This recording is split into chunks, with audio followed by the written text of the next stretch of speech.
Bagaimana jika orang yang paling tidak terlihat bisa menjadi kunci penyelamat? Bagaimana jika di balik kisah biasa tersembunyi sesuatu yang lebih besar, pengkhianatan, persahabatan, perjuangan demi kehormatan dan masa depan? Hari ini Anda akan mengetahui bagaimana seorang pria tua yang terlupakan oleh masyarakat menjadi harapan terakhirnya. Pagi yang dingin, halaman yang terbangun oleh pekikan burung camar dan derit sesekali dari jendela-jendela tua. Dari bangunan tambahan yang setengah bobrok di atas garasi, sesosok tubuh keluar. Langkah-langkah lambat, punggung membungkuk. Kain mantel kasar yang sudah lama tidak merasakan kehangatan maupun kenyamanan. Itu dia, Pak Wijoyo. Orang yang oleh penduduk sekitar hanya disebut si kakek loteng. Dia berjalan. Tidak ada yang tahu berapa umurnya dan sepertinya dia sendiri pun tidak ingat. Namun di tatapannya, tahun-tahun, ratusan cerita, dan keheningan di mana setiap langkah seolah ditakdirkan. Dia tidak meminta, tidak mengeluh, tidak mengorek sampah. Dia hidup seolah membuktikan pada dunia, bahkan tanpa atap di atas kepala, seseorang tetap bisa menjadi manusia. Hari ini seperti biasa, dia berjalan menuju toko di sudut jalan. Di tangannya, beberapa uang receh hasil membantu petugas kebersihan kemarin. Dia tidak mencari belas kasihan, hanya roti dan sebotol teh kemasan. Penjual di toko itu mengenalnya, dan meski diam, menghormatinya. Dia bukan tipe orang yang mengumbar kesusahan. Dia tipe orang yang diam-diam menahan. Dia duduk di bangku dekat toko, membelah roti, meneguk minumannya, mengusap lututnya yang lelah dan bangkit lagi. Hari baru saja dimulai, dan dia tahu, untuk bertahan hidup besok, dia harus bekerja hari ini. Mencari siapa yang bisa dibantu, memindahkan kotak, menyapu halaman, atau sekadar berada di dekatnya jika ada yang kesusahan. Tepat pada saat itu, ketika dia sudah berjalan di gang, sesuatu terjadi yang selamanya mengubah hidupnya. Decitan ban yang tiba-tiba, suara bising skuter listrik yang tajam, angin, dan bayangan yang melintas cepat. Seorang anak laki-laki sekitar 10 tahun, mengenakan pakaian modis, dengan ransel di punggungnya, melaju lurus ke persimpangan. Lampu lalu lintas berkedip, merah untuk kendaraan akan segera berganti hijau. Tapi seorang pengemudi terburu-buru, sangat terburu-buru. Anak itu tidak melihatnya. Dia, dalam iramanya sendiri, dengan headphone, melaju kencang. Pak Wijoyo menyadarinya dalam sedetik. Dia melesat maju. Satu tangan meraih kerah anak itu. Tangan kedua terulur ke depan, seolah bisa menghentikan waktu. Mobil melesat lewat dengan deru keras. Hembusan angin menerbangkan topi dari kepala anak itu. Di sekitar, teriakan, decitan rem, kebisingan jalanan. Tapi Pak Wijoyo tidak mendengarnya. Dia menatap mata anak itu. Mau hidup? Katanya serak. Kalau begitu lihat sekelilingmu saat menyeberang jalan. Anak itu pucat. Dia bahkan tidak sempat ketakutan. Baru sekarang dia menyadari betapa dekatnya dia dengan kematian. Terima kasih, desahnya. Bukan padaku, tapi pada dirimu. Ingat ini, aku tidak akan menyelamatkanmu lagi. Pak Wijoyo sudah berbalik, hendak pergi, tapi anak itu meraih lengan bajunya. Tolong, tunggu sebentar. Ada apa lagi? Anda menyelamatkan saya. Anda harus memberitahu ayah saya tentang ini. Dia bekerja di dekat sini. Dia akan mengerti. Pak Wijoyo mengerutkan kening. Di tatapannya, keraguan. Dia tidak menginginkan ucapan terima kasih. Dia tidak percaya bahwa seseorang bisa begitu saja berkata, terima kasih, tanpa mencoba merendahkan. Tapi anak itu menatap dengan tulus, dengan keyakinan yang bukan anak-anak. Dia orang baik, dia akan mengerti.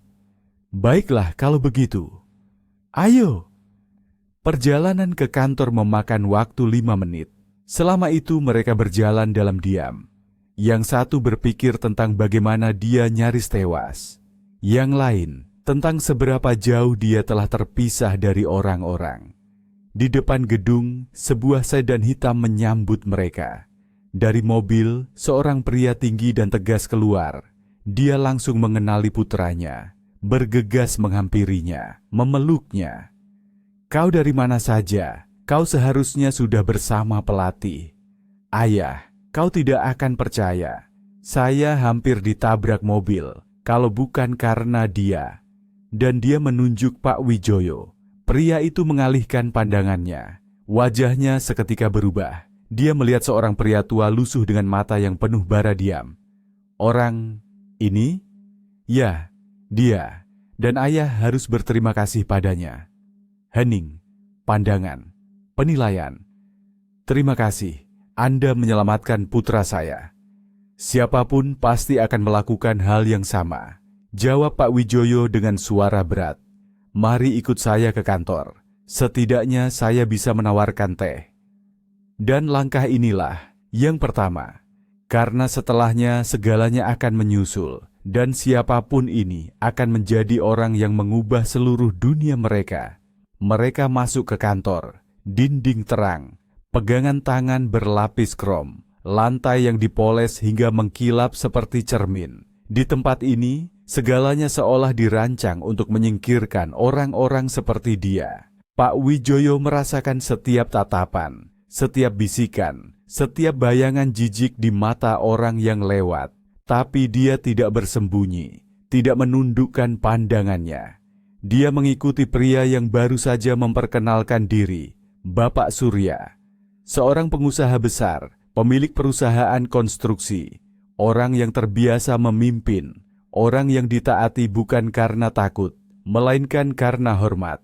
Dan kini dia berada di kantornya, menutup pintu, mengulurkan tangan. "Nama saya Surya, dan saya saya wajib berterima kasih kepada Anda." Pak Wijoyo baru duduk setelah diundang untuk kedua kalinya.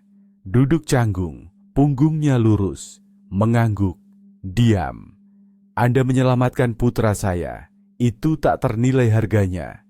Sebutkan apa yang Anda butuhkan, uang, tempat tinggal, apapun yang saya mampu." Hening. "Saya tidak butuh apa-apa. Saya punya tempat berteduh, ada sedikit makanan. Selebihnya, biarlah mengalir begitu saja." Bapak Surya menatapnya lama, dengan saksama, dan tiba-tiba tersenyum, bukan senyum resmi, melainkan senyum manusiawi. "Baiklah, kalau begitu bukan sumbangan, melainkan kesempatan. Bekerjalah di sini. Sebagai petugas kebersihan, gaji stabil, bisa untuk hidup. Pekerjaannya tidak sulit, tempat berteduh juga ada. Tapi ini sungguh-sungguh." Hening. Pak Wijoyo menatap tangannya, telapak tangannya. Kasar, pecah-pecah, tapi jujur. "Bolehkah saya berpikir beberapa menit?" "Anda punya waktu tepat 1 menit. Saya orang sibuk." Bahu Pak Wijoyo tegak. Dia berdiri. "Saya setuju. Bukan karena uang, tapi karena saya ingin membuktikan saya belum hancur." Dan pada saat itu, sesuatu di dalam dirinya berubah. Dia bukan lagi sekadar orang lewat di jalanan, bukan hanya seorang penyelamat. Sekarang dia bagian dari sistem, meskipun di paling ujungnya. Setengah jam kemudian, dia sudah menerima kunci kamar kecil di balik tangga. Di sana akan disimpan peralatan, dan jika perlu, dia bisa menginap. Sekretaris itu, seorang wanita muda berambut pirang yang menarik perhatian, sekitar 25 tahun, menyerahkan seragam, berbicara cepat, tanpa emosi. Dengan sedikit nada merendahkan, dia merasakannya, tapi diam, dia sudah mengalami hal yang lebih buruk. "Ada dokumen? Sudah hilang, lama sekali." "Baiklah, kita atasi. Kami sudah biasa mengurus orang-orang seperti itu." Pak Wijoyo mengangguk dalam diam. Kamarnya sangat kecil, tapi ada stop kontak, teko tua, bahkan gorden. Bagi sebagian orang, ini mungkin titik terendah. Tapi baginya, ini adalah kesempatan kedua. Dia dengan hati-hati menggantung seragam yang diberikan, menaruh kain pel di ember, dan sejenak berhenti di dekat jendela. Hari baru, babak baru, dan apapun yang ada di depannya, dia siap. Dia tidak meminta, dia tidak menuntut, dia hanya berada di tempat yang dibutuhkan, dan sekarang dia akan memulai dari awal. Pagi dimulai lebih awal. Sinar matahari pertama baru menembus tirai, dan Pak Wijoyo sudah bangun. Dia dengan hati-hati menyeduh teh di gelas logam tua, meminumnya dalam diam, dengan tenang. Penting baginya untuk selesai, sebelum kantor menjadi ramai. Pertama, mandi. Air dingin membakar, tapi dia tidak mengeluh. Lalu, seragam, bersih rapi. Dia menatap dirinya di cermin. Di matanya, ada tekad, mengambil ember, pel. Dengan hati-hati, metodis, dia mulai dari lobi. Setiap gerakan, tepat, terlatih. Dia tidak hanya mengepel lantai, dia membersihkan masa lalunya. Di luar, dia menyapu halaman. Angin menerbangkan sampah di aspal, tapi dia keras kepala. Seolah di setiap gerakannya, ada sumpah batin. Akan kubuktikan, pada diriku, pada dunia, pada semua orang. Petugas keamanan lewat di dekatnya. Perawakannya besar, dengan seringai, menatapnya dari bawah. Pak Wijoyo merasa, orang ini tidak percaya, tidak akan menerimanya. Tidak untuk sekarang. Selamat pagi, katanya tenang. Kau siapa sebenarnya? Ini bukan penampungan. Saya bekerja, saya diterima. Akan saya cek. Tapi dia tidak mengecek, dia hanya pergi, meninggalkan jejak rasa jijik. Waktu berlalu lagi. Para karyawan mulai berdatangan, suasana menjadi hidup. Semua orang melewatinya. Tidak ada yang menyapa, tidak ada yang memperhatikan, kecuali satu orang. Anak sekolah, Dani, anak yang sama itu. Hai Pak Wijoyo, bagaimana kabar Anda? Sehat nak, terima kasih padamu. Mereka bertukar beberapa kata, dan anak itu berlari, meninggalkan kehangatan. Dan di belakangnya ayahnya muncul. Bapak Surya keluar dari mobil, melihat Pak Wijoyo. Mendekat. Bagaimana Anda di sini? Apakah semuanya nyaman? Lebih baik daripada di loteng. Pak Wijoyo terkekeh. Jika ada apa-apa, jangan sungkan untuk memberitahu.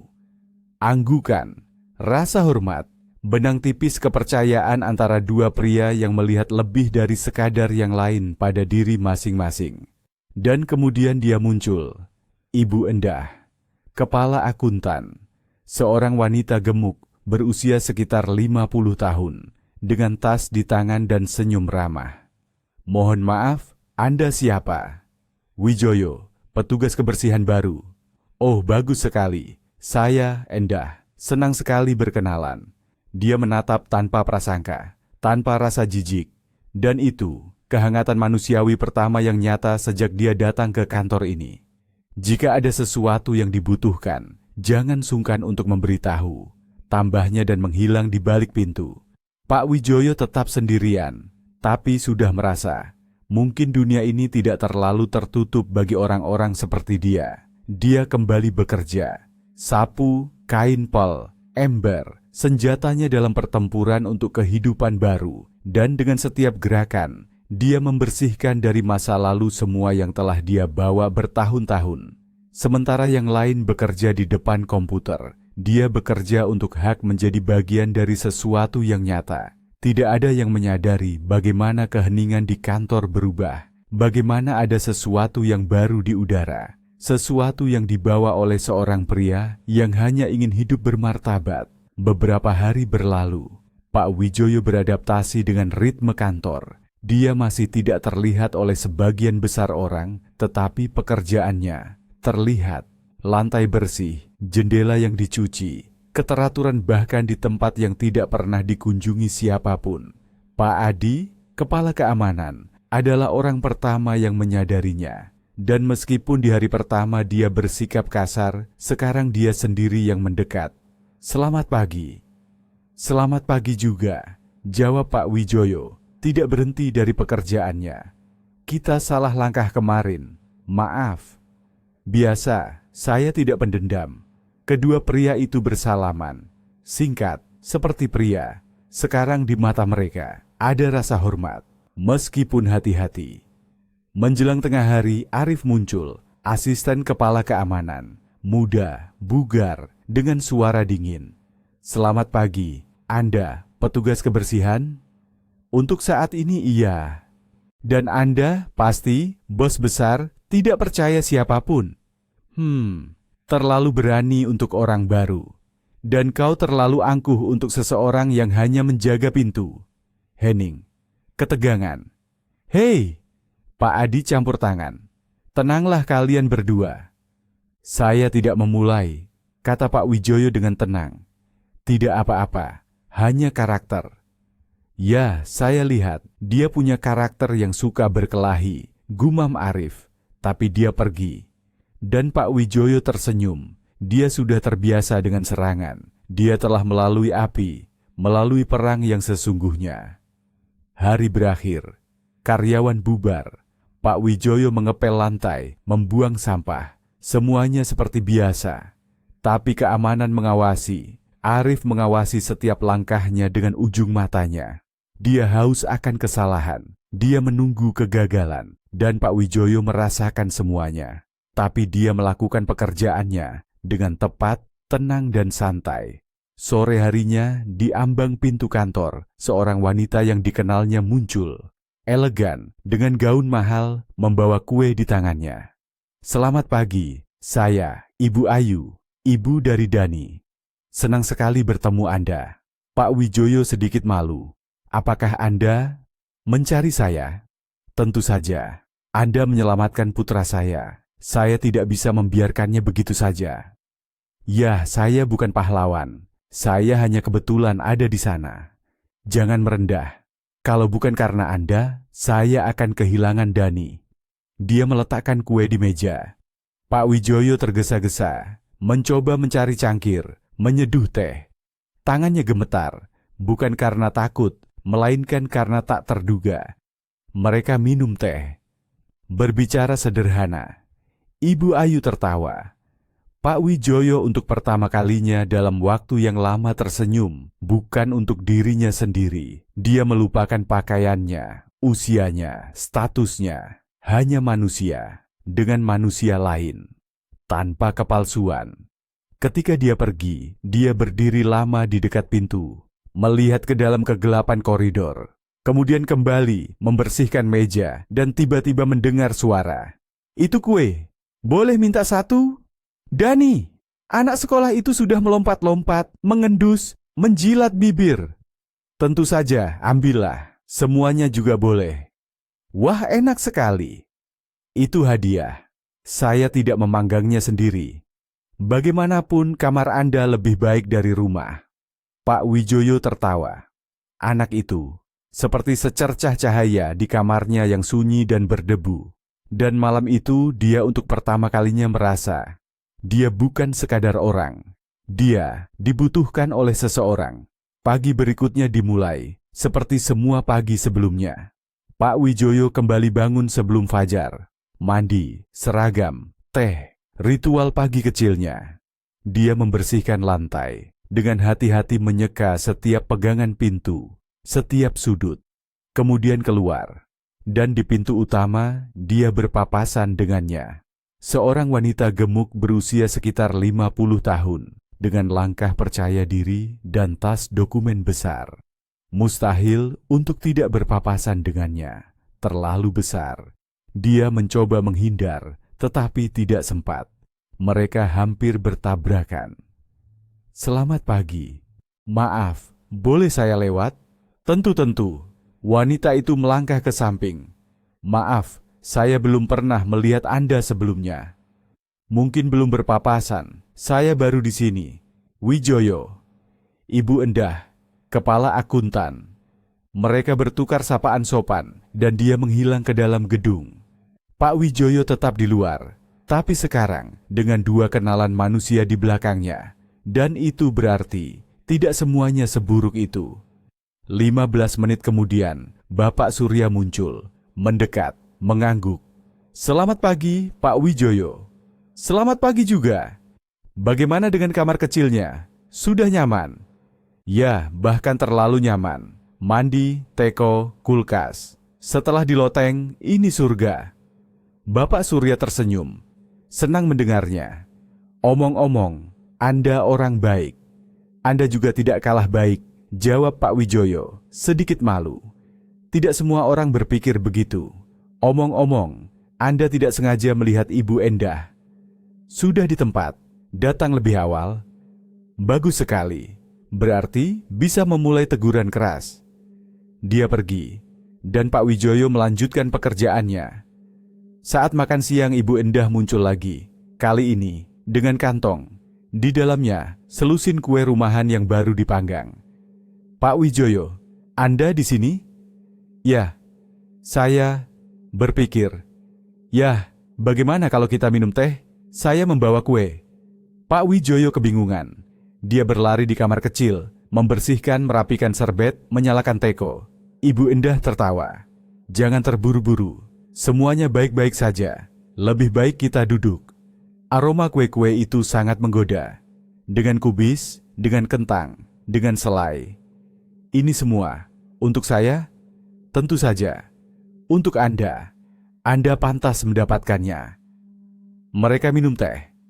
Berbicara. Tertawa. Pak Wijoyo mencoba mencari sesuatu untuk dibalas. Menyadari bahwa dia tidak punya apa-apa. Berlari ke toko terdekat dan kembali dengan sebatang coklat. Ini untuk Anda. Tidak perlu repot-repot. Dia malu.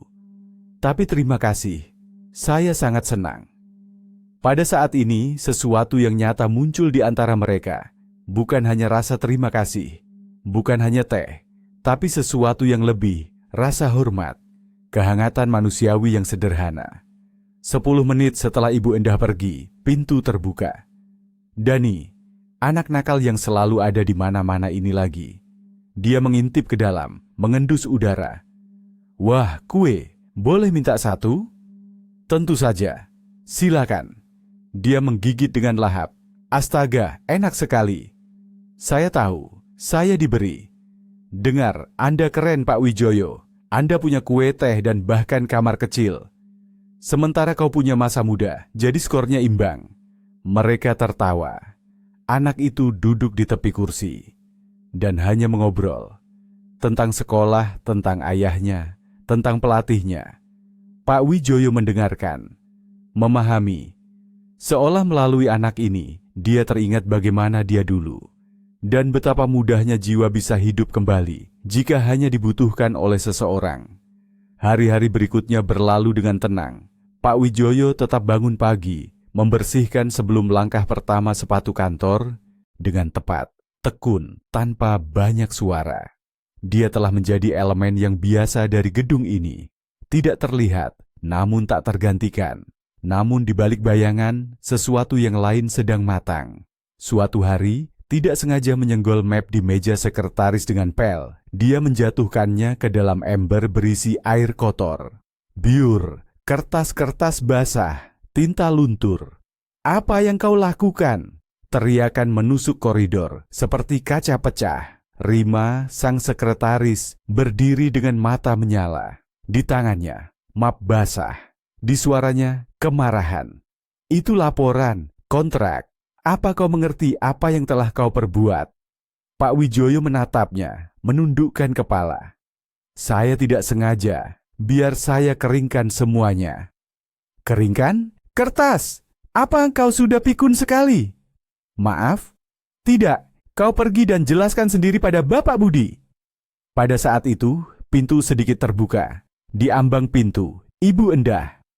Apa yang terjadi di sini? Pria tua ini merusak dokumen-dokumen penting. Dokumen yang mana? Laporan keuangan, kontrak bahan bangunan, semuanya tenggelam. Ibu Endah mendekati Rima, mengambil map basah dari tangannya, membalik-baliknya. Ini tidak apa-apa. Semua dokumen ada di database digital. Saya akan mencetak ulang semuanya, menempelkan stempel. Tapi, tenang, jangan berteriak. Dia tidak sengaja. Saya menjaminnya. Pak Wijoyo menunduk, tapi di sudut matanya ada rasa terima kasih. Terima kasih, bisiknya. Tidak apa-apa, lanjutkan pekerjaan Anda. Dan kau Rima jangan berteriak, ini bukan pasar. Beberapa hari berlalu. Dani kembali ke kantor tanpa memberitahu ayahnya. Langsung ke kamar kecil, seolah tahu ada sesuatu yang penting menunggunya di sana. Dia membuka pintu dan langsung melesat masuk. Keren, ada apa yang baru? Tidak ada. Teh dan sapu, teman setiaku. Bagaimana kalau saya, teman ketigamu? Kalau begitu sapu, jadi cadangan. Mereka tertawa. Anak itu bercerita tentang sekolah, latihan, impiannya menjadi penyerang di tim nasional. Dan Pak Wijoyo mendengarkan. Dan di suatu tempat di dalam dirinya, dia merasakan bagaimana es yang menumpuk bertahun-tahun mencair. Keesokan harinya sesuatu yang aneh terjadi. Ibu Endah menerobos masuk ke kamar kecil. Pak Wijoyo, hari ini ulang tahun saya. Dan saya mengadakan sedikit jamuan. Anda harus datang. Saya tidak yakin. Tanpa Anda, tidak bisa. Saya sudah memberitahu semua orang bahwa Anda akan datang. Jangan berani-beraninya mengecewakan saya. Dia mengangguk. Dan begitu Ibu Endah pergi, dia bergegas ke toko. Kembali dengan sekotak permen. Gerakan kecil namun bermakna. Di jamuan semuanya berjalan lancar. Anggur, toasts, tawa. Tapi Pak Wijoyo berdiri di sudut, diam, tidak terlihat. Dan kemudian Rima mendekat, tersenyum dingin. Nah, pahlawan tidak melewati dokumen lagi? Pak Wijoyo ingin menjawab, tetapi didahului oleh Rio, sang programmer. Rima, apa kau tidak lelah melampiaskan kompleksmu padanya? Karyawan lain bergabung dengannya. Mereka membela Pak Wijoyo. Dia sendiri terkejut. Dia tidak mengharapkan ini. Dia terbiasa menjadi sasaran. Tapi sekarang dia bagian dari tim. Malam itu setelah jamuan selesai, dia membuang sampah, mengepel lantai di lobi. Pak Adi berdiri di pintu. Dengar Pak Wijoyo, bagaimana kalau kita bermain catur? Untuk apa? Saya sudah berlatih selama ini. Jadi apa? Setidaknya sekali saja saya harus menang. Keduanya tertawa, dan 10 menit kemudian, satu permainan, lalu satu lagi. Pak Adi kalah, berulang kali, dan tertawa, seperti anak kecil. Sudah, cukup, tidak mau lagi. Anda punya perpustakaan strategi yang lengkap di dalam sana. Pak Wijoyo tersenyum, dan dia mengerti, dia dibutuhkan, di sini, di antara orang-orang ini. Malam, koridor kosong, cahaya sesekali berkedip, memantul di lantai yang basah. Pak Wijoyo menyelesaikan pekerjaannya. Tersisa lantai terakhir, lantai administrasi. Dia perlahan menaiki tangga. Kantor Rima, yang terakhir di barisan. Lampu mati, pintu tertutup. Dia sudah akan melewatinya, tapi tiba-tiba sesuatu yang aneh. Suara pelan dari balik pintu. Bisikan, seolah percakapan telepon. Pak Wijoyo berhenti. Kau yakin Bapak Surya masih menyimpan dokumen di brankas? Tentu saja, saya tidak bekerja padanya tanpa alasan. Yang penting, hati-hati.